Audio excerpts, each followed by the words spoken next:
নবীজি মোহাম্মদ সাল্লাল্লাহু আলাইহি সাল্লামের লাশ চুরির ঘটনা।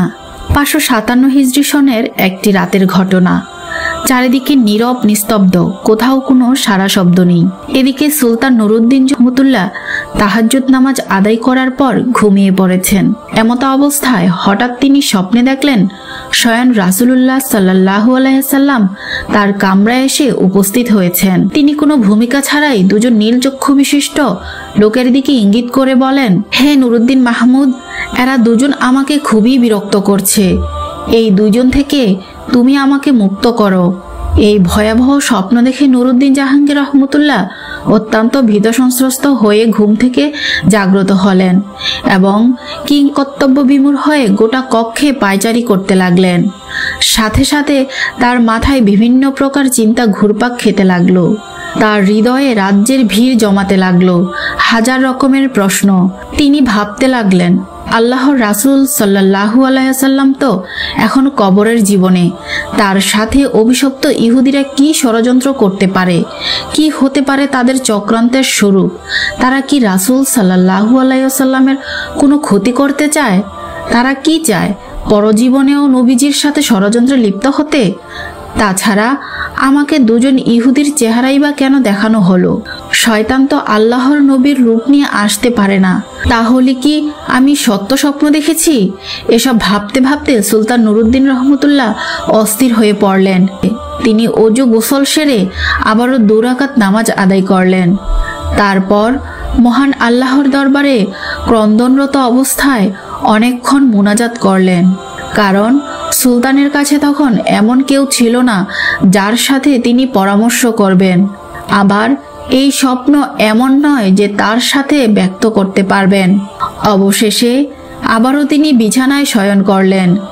দীর্ঘ সময় পর যখনই তার একটু ঘুমের ভাব এলো, সঙ্গে সঙ্গে এবারও তিনি প্রথমবারের ন্যায় নবী করিম সাল্লাল্লাহু আলাইহি সাল্লামকে স্বপ্নে দেখলেন।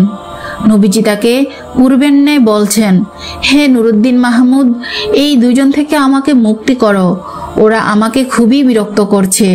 এবার নুরউদ্দিন জাহাঙ্গীর রহমতুল্লাহ আল্লাহ আল্লাহ বলতে বলতে বিছানা থেকে উঠে বসলেন। তারপর কোথায় যাবেন, কি করবেন কিছুই ঠিক করতে না পেরে দ্রুত ওযু গোসল শেষ করে মুসল্লায় দাঁড়িয়ে ভীত সন্ত্রস্ত অবস্থায় 2 রাকাত নামাজ আদায় করলেন এবং দীর্ঘ সময় অশ্রুসিক্ত নয়নে দোয়া করলেন। এভাবে অনেক সময় গেলেও রাতের অনেক অংশ তখনও বাকি ছিল। সমগ্র পৃথিবী যেন কি এক বিপদের সম্মুখীন হয়ে নিঝুম হয়ে আছে। কি এক মহা বিপর্যয় যেন পৃথিবীর বুকে সংঘটিত হতে যাচ্ছে। কঠিন বিপদের ঘনঘটা যেন চতুর্দিকে ছড়িয়ে পড়েছে। সুলতান মুখ তুলে আকাশ পানে তাকালেন। মনে হলো স্বপ্ন দেখা ওই দুজন লোক যেন তাকে ধরার জন্য দ্রুত গতিতে ধেয়ে আসছে। তিনি সেই চেহারার দুটোকে হৃদয়ের মণিকোঠা থেকে সরানোর চেষ্টা করলেন, কিন্তু কিছুতেই তা সম্ভব হলো না। শেষ পর্যন্ত নিরুপায় হয়ে সুলতান নুরউদ্দিন রহমতুল্লাহ চোখ বন্ধ করে আবারও তন্দ্রাভিভূর হয়ে শুয়ে পড়লেন। শোয়ার পর তৃতীয়বার তিনি একই ধরনের স্বপ্ন দেখলেন। রাসূলুল্লাহ সাল্লাল্লাহু আলাইহি সাল্লাম আবারও সেই একই কথা বলছেন। রাসূল সাল্লাল্লাহু আলাইহি সাল্লামের বক্তব্য শেষ হওয়ার পর নুরউদ্দিন রহমতুল্লাহ ক্রন্দনরত অবস্থায় বিছানা পরিত্যাগ করলেন। এবার তার দৃঢ় বিশ্বাস জন্মালো যে নিশ্চয়ই প্রিয় নবী সাল্লাল্লাহু আলাইহি সাল্লাম এর রওজা মোবারক কোনো না কোনো মহা বিপদের সম্মুখীন হয়েছে। তিনি তড়িৎ গতিতে ওযু গোসল করে ফজরের নামাজ আদায় করলেন। নামাজ শেষ করে প্রধানমন্ত্রী জামাল উদ্দিন মৌসুলির নিকট গিয়ে গোপনীয়তা রক্ষার প্রতিশ্রুতি দিয়ে স্বপ্নের বিবরণ বিস্তারিত শোনালেন এবং এই মুহূর্তে কি করা যায় সেই ব্যাপারে সুচিন্তিত পরামর্শ চাইলেন। তখন জালালউদ্দিন মৌসুমী রহমতুল্লাহ স্বপ্নের বৃত্তান্ত অবগত হয়ে বললেন, হুজুর, আপনি এখনো বসে আছেন। নিশ্চয়ই প্রিয় নবী সাল্লাল্লাহু আলাইহি সাল্লামের রওজা মোবারক কোনো কঠিন বিপদের সম্মুখীন হয়েছে। তাই এই বিপদ থেকে উদ্ধার করার জন্য বারবার তিনি আপনাকে স্মরণ করছেন। অতএব আমার পরামর্শ হলো আপনি সময় নষ্ট না করে অতি সত্বর মদিনার পথে অগ্রসর হন। পরামর্শ পেয়ে সুলতান নুরুদ্দিন রহমতুল্লাহ আর কাল বিলম্ব করলেন না। তিনি 16,000 দ্রুতগামী অশ্বারোহী সৈন্য এবং বিপুল ধন সম্পদ নিয়ে বাগদাদ থেকে মদিনা অভিমুখে রওনা হলেন। রাত দিন লাগাতার সফর করে 7ম দিনে তারা মদিনা সফরে এসে পৌঁছালেন। অতঃপর সৈন্যবাহিনী সহ 2 রাকাত নফল নামাজ আদায় করে দীর্ঘ সময় ধরে মোনাজাত করলেন। অতঃপর সুলতান তার সৈন্যবাহিনী দ্বারা সম্পূর্ণ মদিনা শহর ঘেরাও করে ফেললেন এবং তিনি গোটা শহরে আদেশ জারি করে দিলেন যে বাইরের লোক মদিনায় আসতে পারবে, কিন্তু সাবধান, মদিনা থেকে কোনো লোক যাতে বাহিরে যেতে না পারে। অতঃপর নুরুদ্দিন জাহাঙ্গীর রহমতুল্লাহ জুম্মার নামাজের খুতবা প্রদান করলেন। তাতে তিনি ঘোষণা দিলেন, আমি পুরো মদিনাবাসীদের দাওয়াত দিয়ে একবেলা খানা খাওয়াতে চাই। আমার অভিলাষ সকলেই যেন এই দাওয়াতে অংশগ্রহণ করে। অতঃপর সুলতান মদিনাবাসীকে আপ্যায়নের জন্য বিশাল আয়োজন করলেন এবং প্রত্যেকের নিকট অনুরোধ করলেন মদিনার কোনো লোক যেন এই দাওয়াত থেকে বঞ্চিত না হয়। অতঃপর নির্ধারিত সময়ে খাওয়া দাওয়া শুরু হলো। প্রত্যেকেই তৃপ্তি সহকারে খানা খেলো। যারা দূর দূরান্ত থেকে আসতে পারেনি তাদেরকেও শেষ পর্যন্ত ঘোড়া ও গাধার পিঠে চড়িয়ে আনা হলো। এভাবে প্রায় 15 দিন পর্যন্ত অগণিত লোক সহি দাওয়াতে শরিক হলো। অতঃপর সুলতান জিজ্ঞাসা করলেন, আর কেউ অবশিষ্ট আছে কি? থাকলে তাদেরকেও ডেকে আনো। তখন লোকেরা সুলতানকে অবগত করে বলল, হে সুলতান, আর কোনো লোক দাওয়াতে আসতে বাকি নেই। সমগ্র মদিনাবাসী দাওয়াতে উপস্থিত হয়েছে। এই কথা শুনে সুলতান সীমাহীন অস্থির হয়ে পড়লেন। চিন্তার অথৈ সাগরে তিনি হারিয়ে গেলেন। তিনি ভাবলেন, যদি আর কোনো লোক দাওয়াতে শরিক হতে বাকি না থাকে তাহলে সেই অভিশপ্ত 2জন লোক কোথায় গেল? আমি তো দাওয়াতে শরিক হওয়া প্রতিটি লোককে অত্যন্ত গভীরভাবে পর্যবেক্ষণ করেছি, কিন্তু কারো চেহারাই তো স্বপ্নে দেখা লোক দুটোর চেহারার সাথে মিলল না। তাহলে কি আমার মিশন ব্যর্থ হবে? আমি কি ওই কুচক্রী লোক দুটোকে গ্রেফতার করে দৃষ্টান্তমূলক শাস্তি দিতে সক্ষম হব না? এসব চিন্তায় বেশ কিছুক্ষণ তিনি ডুবে রইলেন। তারপর আবারও তিনি নতুন করে ঘোষণা করলেন, আমার দৃঢ় বিশ্বাস মদিনার সকল লোকদের দাওয়াত খাওয়া এখনো শেষ হয়নি। অতএব সবাইকে আবারও অনুরোধ করা যাচ্ছে যে যারা এখনো দাওয়াত খেতে আসেননি তাদেরকে যেন অনুসন্ধান করে দাওয়াতে শরিক করা হয়। এই কথা শুনে মদিনাবাসী সকলেই এক বাক্যে বলে উঠল, হুজুর, মদিনার আশেপাশে এমন কোনো লোক বাকি নেই যারা আপনার দাওয়াতে অংশগ্রহণ করেনি। তখন সুলতান নুরুদ্দিন রহমতুল্লাহ বলিষ্ঠ কণ্ঠে বললেন, আমি যা বলেছি ঠিকই বলেছি, আপনারা ভালোভাবে অনুসন্ধান করুন। সুলতানের এই আত্মবিশ্বাস দেখে অগণিত জনতার মধ্য থেকে এক ব্যক্তি হঠাৎ করে বলে উঠল, হুজুর, আমার জানা মতে 2জন লোক সম্ভবত এখনো বাকি আছে। তারা আল্লাহওয়ালা বুজুর্গ মানুষ, জীবনে কখনো কারো কাছ থেকে হাদিয়া গ্রহণ করে না, এমনকি কারো দাওয়াতেও শরিক হন না।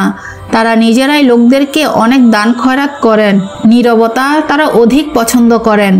লোক সমাজে উপস্থিত হওয়া মোটেই ভালোবাসেন না।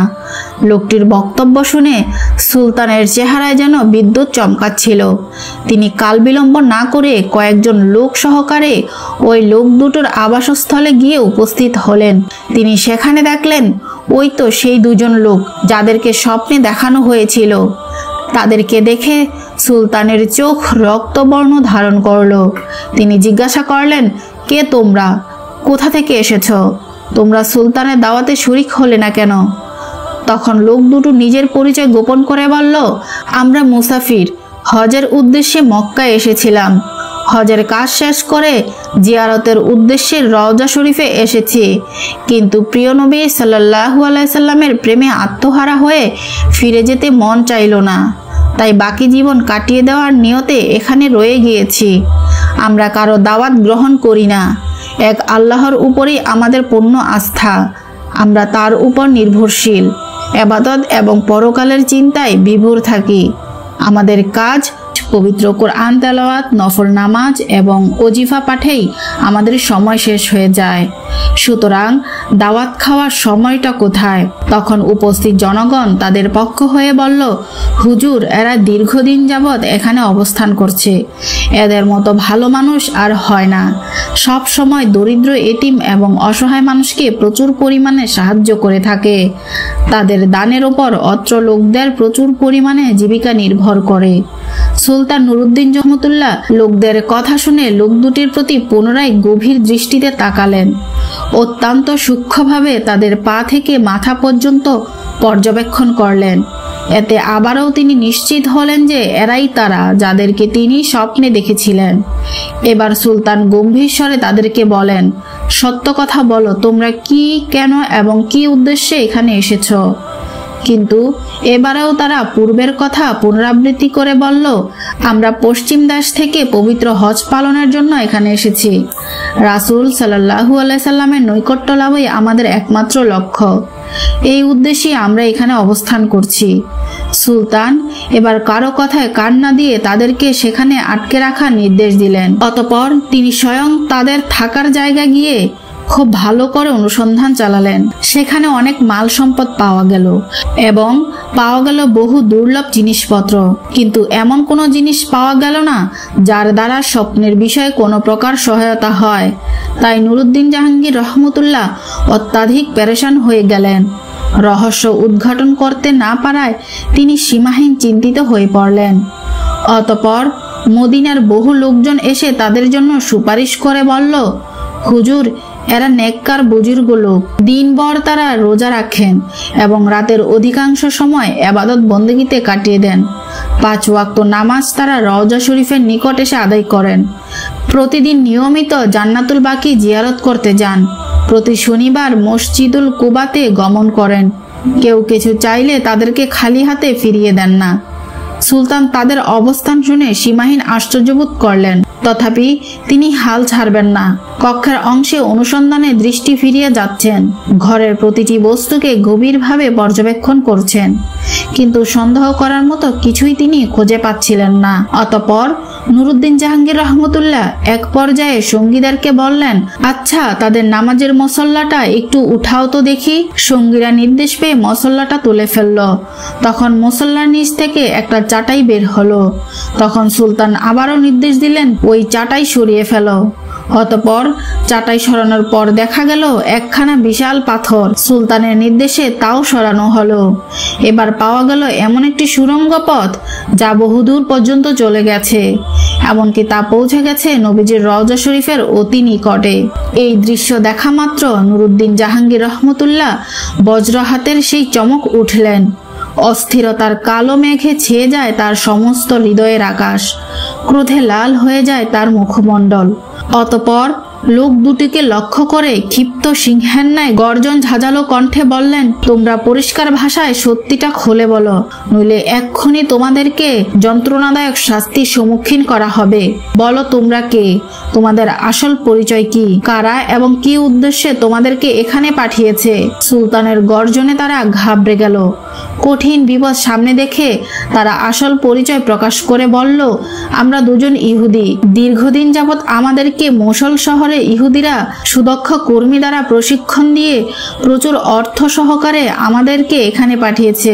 আমাদেরকে এই জন্য পাঠানো হয়েছে যে আমরা যেন কোনো উপায়ে মুহাম্মদ সাল্লাল্লাহু আলাইহি সাল্লামের শরীর বের করে ইউরোপীয় ইহুদিদের হাতে হস্তান্তর করি। এই কাজ সফল হলে তারা আমাদেরকে আরো ধন সম্পদ দিবে বলে প্রতিশ্রুতি দিয়েছে। তখন সুলতান নুরউদ্দিন রহমতুল্লাহ বললেন, তোমরা তোমাদের পরিকল্পনা বাস্তবায়নের জন্য কি পদ্ধতি অবলম্বন করেছিলে, কিভাবে তোমরা কাজ করতে?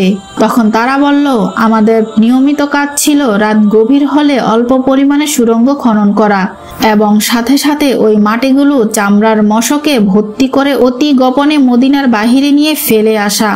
আজ দীর্ঘ 3 বছর যাবৎ এই মহাপরিকল্পনা বাস্তবায়নের কাজে আমরা অনবরত ব্যস্ত আছি।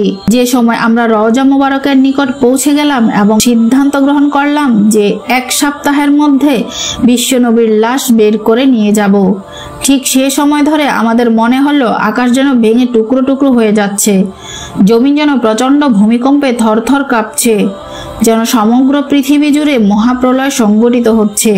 অবস্থা এতটাই শোচনীয় রূপ ধারণ করলো, মনে হলো সুড়ঙ্গের ভেতরে যেন আমরা সমাধিস্থ হয়ে পড়ব। এই অবস্থা থেকে ভীত সন্ত্রস্ত হয়ে আমরা কাজ বন্ধ করে রেখেছি। তাদের বক্তব্য সুলতানের নিকট সবকিছুই পরিষ্কার হয়ে গেল, তাই তিনি লোক দুটোকে নজিরবিহীন শাস্তি দেওয়ার ব্যবস্থা গ্রহণ করলেন, যাতে ভবিষ্যতে কেউ আর এমন দুঃসাহস দেখাতে না পারে। তিনি মসজিদ থেকে অর্ধ মাইল দূরে একটি বিশাল ময়দানে উঁচু একটি কাঠের মঞ্চ তৈরি করলেন। সাথে সাথে সংবাদ পাঠিয়ে মদিনা এবং মদিনার আশেপাশের লোকদেরকে উক্ত ময়দানে হাজির হওয়ার নির্দেশ প্রদান করলেন। অতঃপর নির্ধারিত সময়ে লক্ষ লক্ষ মানুষ উক্ত মাঠে সমবেত হলো। তখন সুলতান অপরাধী লোক দুটোকে লৌহ শিকলে আবদ্ধ করে মঞ্চের উপর বসালেন। অতঃপর বিশাল জনসমুদ্রের মাঝে তাদের হীনচক্রতা এবং ঘৃণ্য তৎপরতার কথা উল্লেখ করলেন। সুলতান নূরের বক্তব্য শুনে লোকজন বিস্ময়ে হতবাক হয়ে গেল। তারা এই ঘৃণ্য ষড়যন্ত্রের দৃষ্টান্তমূলক শাস্তি দাবি করল। তখন সুলতান বললেন, হ্যাঁ, এদের শাস্তি দৃষ্টান্তমূলক হবে। তারপর লক্ষ জনতার সামনে সেই ইহুদি দুটিকে মঞ্চের নিম্নভাগে আগুন লাগিয়ে পুড়ে বর্ষ করে দিলেন। কোনো কোনো বর্ণনা পাওয়া যায় যে সেই আগুন নাকি দীর্ঘ 11 দিন পর্যন্ত চলেছিল। অতঃপর সুলতান নুরউদ্দিন রহমতুল্লাহ বিপুল পরিমাণে অর্থ ব্যয় করে 1000 মণ সীসা গলিয়ে রওজা শরীফের চতুর্পাশে এক মজবুত প্রাচীর নির্মাণ করে দিলেন, যেন ভবিষ্যতে আর কেউ প্রিয় নবী সাল্লাল্লাহু আলাইহি ওয়াসাল্লামের কবর পর্যন্ত পৌঁছাতে সক্ষম না হয়। অতঃপর তিনি আল্লাহ তাআলার শুকরিয়া আদায় করলেন এবং তাকে যে এত বড় খেদমতের জন্য কবুল করা হলো সেজন্য আনন্দের অশ্রু বিসর্জন করলেন।